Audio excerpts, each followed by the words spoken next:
First responders face challenging and dangerous situations on a daily basis, with more than 80% of them reporting that they experience traumatic events on the job. So it's imperative to address the challenges faced by those who dedicate their lives to protecting and serving our communities. Joining us now with more information is Kristen Ziman. She's former police chief of the Aurora, Illinois Police Department and a change agent for public safety.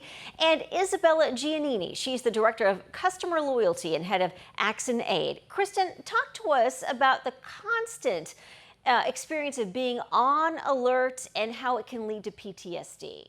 As a result of always being on, we call it condition alert all of the time. That takes a toll on one's physical and mental health and well-being, to constantly have to think about their surroundings and threats, or running towards things in service to assist people who are in need. So as a result of that, we have to build resilience into these first responders. But the problem is that we have failed our first responders by not providing them the education and the tools. And there's a stigma within the first responder world, and it truly looks something like this. There's no crying in policing, is what I heard in my early years. Or if you can't handle it, then get out of the profession. And what that teaches our first responders is no matter what, they can't ask for help because they'll appear weak. And we really have to change that narrative if we want to take care of our first responders, because we know that they're the ones who are taking care of our communities. Isabella, when we're talking about helping those first responders and the families and people around them, talk to us how your program is different from all the others.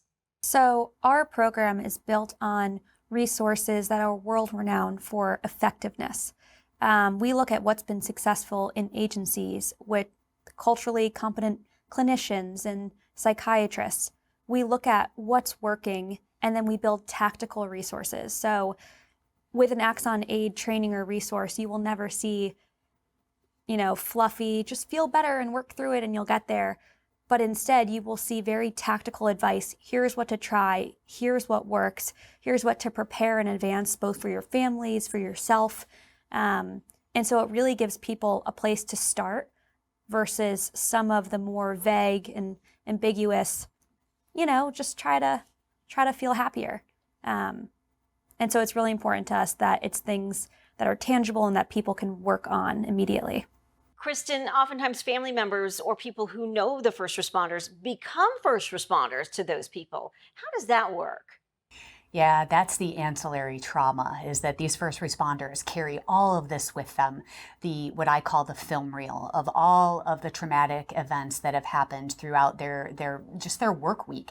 And by the way, it doesn't have to be something that we think of as major trauma, like a mass shooting. We're talking just responding to accidents, or seeing the worst of humanity and what people can do to one another and the harm.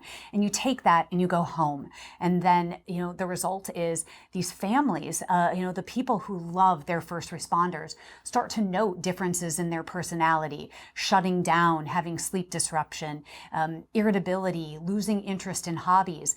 And they're oftentimes the first ones that recognize this happening and that transference that occurs.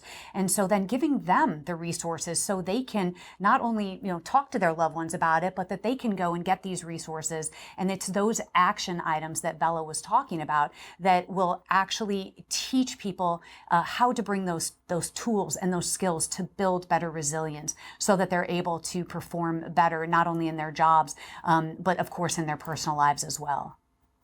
And Bella, how can people access these resources? All of our resources can be accessed on our Axon Aid website, axon.com/aid, and these are all confidential, no cost, and cover a variety of resources for responders and families and agencies.